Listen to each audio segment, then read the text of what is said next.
तो hey friends, welcome back to my channel. तो कैसे हैं आप सभी लोग? आई होप आप लोग अच्छे होंगे और अपनी पढ़ाई अच्छे से कर रहे होंगे। और आज आपको पता है एस्टेट का भी रिजल्ट आ गया है, तो आई होप आप लोगों ने देख लिया होगा। लिंक मैं ऑलरेडी शेयर कर चुकी हूँ अपने टेलीग्राम चैनल पे। तो आप लोग अपने रिजल्ट्स देख लीजिए और जो जो इसमें क्वालिफाई कर गया है वो सभी टीआरई 4 के लिए एलिजिबल हो चुके हैं और वो टीआरई 4 की तैयारी में अभी से लग जाए। बहुत सारे लोग मुझसे पूछ रहे हैं कि टीआरई 4 का कब तक नोटिफिकेशन आएगा। देखिए, मैं बहुत टाइम से, जब से मतलब वापस से टीआरई 3 के बाद हमने प्रिपरेशन स्टार्ट की है, मैंने तब से ही आप लोगों को बोला है कि लगभग दिसंबर तक इसका नोटिफिकेशन जारी हो सकता है। क्योंकि रिजल्ट लेट हो गया तो इसी वजह से नवंबर दिसंबर लेके हम लोग चल रहे थे, लेकिन लेट हो जाने की वजह से फाइनली दिसंबर तक ये सोचा गया है कि हो सकता है। बट अब नवंबर के ही लास्ट तक तो सारे रिजल्ट टीआरई 3 के जारी हो जा रहे हैं।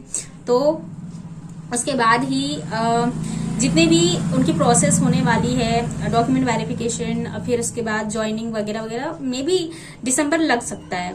तो इसकी जो हो सकती है नोटिफिकेशन जारी होने का, तो लास्ट दिसंबर या हो सकता है जनवरी में चले जाए। वैसे जनवरी में जाएगा तो अच्छा है, एक्स्ट्रा भी टाइम मिल जाएगा। बट एग्जाम तो यही होना चाहिए कि 2 महीने मिल जाने चाहिए एग्जाम के अकॉर्डिंग। सभी लोग काफी अच्छे लोग अच्छे से अपनी प्रिपरेशन कर चुके हैं। मतलब बस अब ये है कि एग्जाम हो और बस वो क्रैक कर जाए।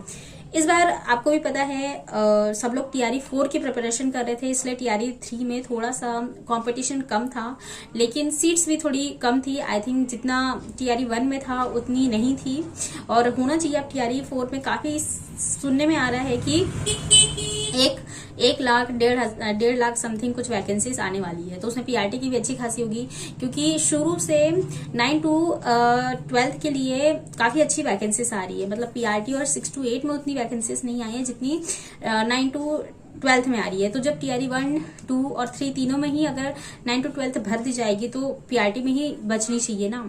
तो जब वो भर जाएगी पूरी वैकेंट, और आपको पता है टीआरई 3 में भी काफी सारी वैकेंसीज रह जा रही है, सीट्स रह जा रही है, और बैकलॉग की सीट भी आगे जाके जोड़ेगी। तो ये सारी चीजें मिला के टीआरई 4 में अच्छी खासी एक वैकेंसी क्रिएट हो रही है। लेकिन अब ये बात है कि सरकार अब इसे 1 फेज में लेगा या 2 फेज में, ये उनके ऊपर डिपेंडेंट है। कि उनका बस ये था कि एक बार टीआरई 5 के भी बारे में बीच में सुना गया था कि टीआरई 5 भी होगा। तो अगर पूरी सीट्स ये लोग नहीं जारी करते हैं टीआरई 4 में, तो हो सकता है इसमें से कुछ सीटें टीआरई 4 में और कुछ सीटें टीआरई 5 के लिए बचा के इस तरह से वैकेंसी को कंप्लीट करें। होप सो कि टीआरई 4 ही एक अच्छी वैकेंसी आनी चाहिए जिसमें काफी सारे लोग, क्योंकि जितनी सीट्स होगी कंपटीशन थोड़ा सा कम होगा, और सीट्स के अकॉर्डिंग मतलब कट ऑफ भी थोड़ी कम जाएगी, इसलिए काफी लोगों का सिलेक्शन होने की चांसेस है। जैसे मैंने आज आपको अपने वीडियो में शेयर कर दिया है कि जो टीआरई 2 हुआ था, मतलब इतनी हाई कट ऑफ गई थी। मतलब इतने सारे लोग मतलब इतनी आसानी से कैसे एग्जाम निकाल ले रहे भाई, इतने मतलब न जाने कितने सालों में तो बिहार का एग्जाम हुआ है, और इतने ज्यादा लोग मतलब आसानी से निकाल ले रहे, बहुत एक बड़ी बात थी। लेकिन अब पता चल रहा है कि वो सारी सीटें बिकी हुई थी।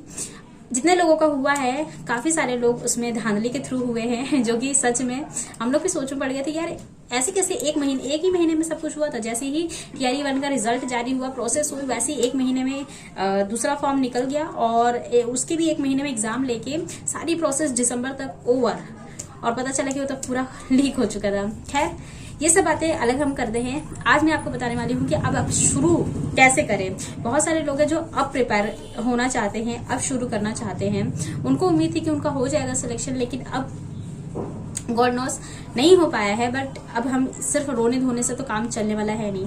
हमें आंसर्स की के टाइम ही पता चल गया था कि कितने नंबर बन रहे हैं। अब ये था कि कट ऑफ पे डिपेंडेंट करता था कि कितने कट ऑफ बनेंगे। अब 70 तक गया है हमारे, तो मतलब 70 से भी आगे कम हो गए, और अच्छे खासे जो आते हुए, जब इंसान पता है जब नहीं आ रहा है कोई सवाल वो गलत हो जाए तो इतना फर्क नहीं पड़ता, लेकिन जो आता है और वो गलत हो जाए तो बहुत बहुत बहुत बुरा लगता है। ये मेरे साथ हुआ है, और मैं ना मतलब एक कहना चाहिए ना आंसू निकल रहे हैं ना ही खुशी हो रही है। एक जो बीच में रहता है ना, कि ना रोया जाता है ना हंसा जाता है, वैसी कंडीशन है। लेकिन खैर, टीआरई 4 की तैयारी तब से शुरू कर चुके थे, उतनी अच्छी नहीं चल रही थी, लेकिन अब तो अच्छे से शुरू करना ही होगा।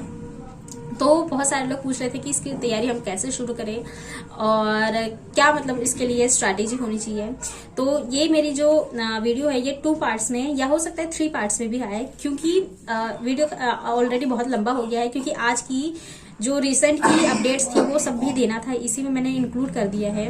तो मैं आपको कल बुक लिस्ट सब बता दूंगी, और जो आप बैच अगर लेना चाहे तो वो सब कैसे हो सकता है, ये सारी चीजें आज मैं आपको बताने वाली हूँ कि मतलब आपके सब्जेक्ट्स क्या क्या होने वाले हैं और उनके नंबर्स कितने होने वाले हैं। तो इससे तो फ्रेंड्स देखिए, सबसे पहले तो सॉरी, ये पीआरटी के लिए और ये आपका 6 to 12 के लिए है, ठीक है। तो अभी हम इस पर ज़्यादा डिस्कस नहीं करेंगे, मैं ऊपर ऊपर आपको बता दूंगी। अगर आप में से किसी को इसके बारे में मतलब जानना होगा इधर 6 to 12 के बारे में, तो कमेंट कीजिएगा, तब मैं इसके बारे में अच्छे से डिटेल में बताऊंगी। क्योंकि फ़िलहाल मैं पीआरटी की तैयारी कर रही हूँ, इसी वजह से मैं इस पर अभी फोकस करूँगी। तो ये देखें, यहाँ पर जो आप लोगों के सारे सब्जेक्ट होने वाले हैं, आपका आएगा current affair, geography, history, polity, science, math, reasoning, इतने सब्जेक्ट होने वाले हैं। और इनके साथ में होता है आपका लैंग्वेज पेपर, जिसमें हिंदी एंड इंग्लिश होता है, ठीक है। तो इतने सब्जेक्ट्स आपके होंगे, जिसमें से आपका जो लैंग्वेज है, लैंग्वेज आपका क्वालिफाइंग नेचर का है, जिसमें आपको 9 नंबर पास होने के लिए चाहिए। आप अगर 9 नंबर आपने ले लिए तो आपकी कॉपी चेक होगी। अगर आपके 8 हो जाते हैं तो आप लोगों की कॉपी चेक नहीं होगी। सिंपल सी बात है। आपका जो भी जीएस पार्ट है, आप इसमें कितने भी नंबर ला लें, अगर आपका लैंग्वेज पेपर में 9 नंबर से कम है, आपका कोई मतलब नहीं रह जाएगा, पढ़ाई का कुछ भी नहीं हो पाएगा, ये याद रखिए। लेकिन यहाँ पर मेन चीज़ है कि जो लैंग्वेज पेपर है, जब टाई ब्रेकर होता है, टाई ब्रेकर में आप लोगों का लैंग्वेज पेपर बहुत इंपॉर्टेंट है पीआरटी के केस में। बाकी में तो देखिए सब्जेक्ट वाइज अलग अलग सीट्स होती है, अलग अलग कैटेगरीज होती है, तो उसमें लैंग्वेज पेपर बस एक क्वालिफाइंग नेचर का हो जाता है। लेकिन पीआरटी में टाई ब्रेकर के लिए अब तैयारी थर्ड से आप लोगों को मतलब हाईएस्ट नंबर लेकर आने ही होंगे, क्योंकि टाई ब्रेकर में जिसके भी नंबर अधिक होंगे, जैसे अभी आपको पता है 23 नंबर पे मेल की थी और फीमेल की 20 पे थी। लेकिन अगर आप लोगों और इसी पे टाई ब्रेकर था, अगर लैंग्वेज में किसी का 22 हो गया होगा और उसके 81 थे तो उसका सिलेक्शन नहीं हुआ होगा, बस इसी वजह से, वो भी टाई ब्रेकर पर ही। बाकी अदरवाइज अगर आपके नंबर है 81 से अंदर में है तो आप लोगों का तो 22 में भी चल गया होगा। इतनी सी चीज़ है लैंग्वेज क्वालिफाइंग नेचर के पेपर के बारे में। अब है करंट अफेयर, देखा आपका कम से कम 16 नंबर का आता है, जियोग्राफी 24, हिस्ट्री 22, पॉलिटी में 4 से 5 क्वेश्चन आते हैं, साइंस भी अच्छा लेता है, फिजिक्स 6, केमिस्ट्री 8, बायो 8, ईवीएस 2।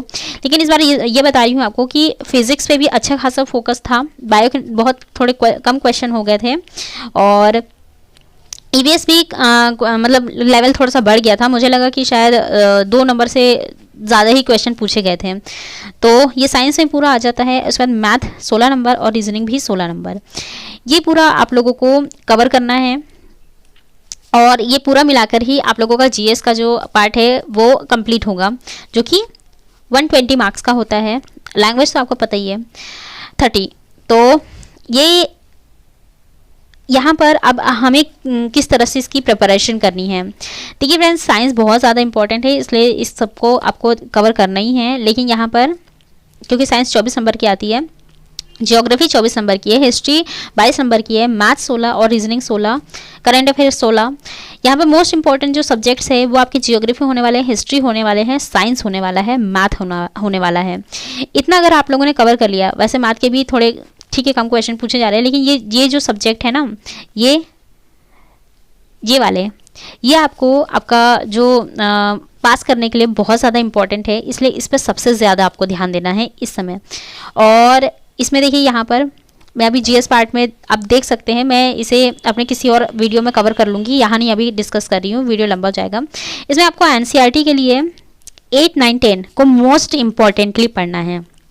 अगर आपने इतना पढ़ लिया तो आपको 6, 7 की पढ़ने की ज़रूरत नहीं पड़ेगी, आपको 9, 10 भी पढ़ लेंगे ना, उल्टा पढ़िए 10, 9, 8 इस तरह से उल्टा पढ़ेंगे तो आपको काफ़ी इजी जाने वाला है। तो इसलिए 10, 9 को पहले ख़त्म कीजिए, उसके बाद ही दूसरे सब्जेक्ट।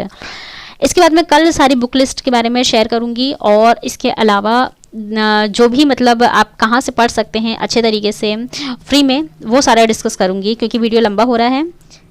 तो गाइस ये जो थी पूरी वीडियो, इसमें आपको मैं पूरा मतलब जो भी सब्जेक्ट पीआरटी के लिए, स्पेशली पीआरटी के लिए था, पीआरटी में कितने सब्जेक्ट्स हैं और उनके मार्क्स कितने हैं और मतलब कितने नंबर के क्वेश्चन उन पर आ चुके हैं, ये सारी चीजें बता चुकी हूँ।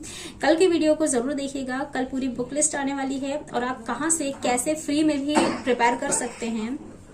इसके अलावा मेन स्ट्रैटेजी जो मतलब हम इग्नोर करते आए हैं अभी तक की क्या गलतियां हुई है, ये सारी चीजें मैं कल बताऊंगी। आज के लिए बस इतना ही, मिलते हैं मेरे नेक्स्ट वीडियो में। Till then stay happy, stay healthy, bye.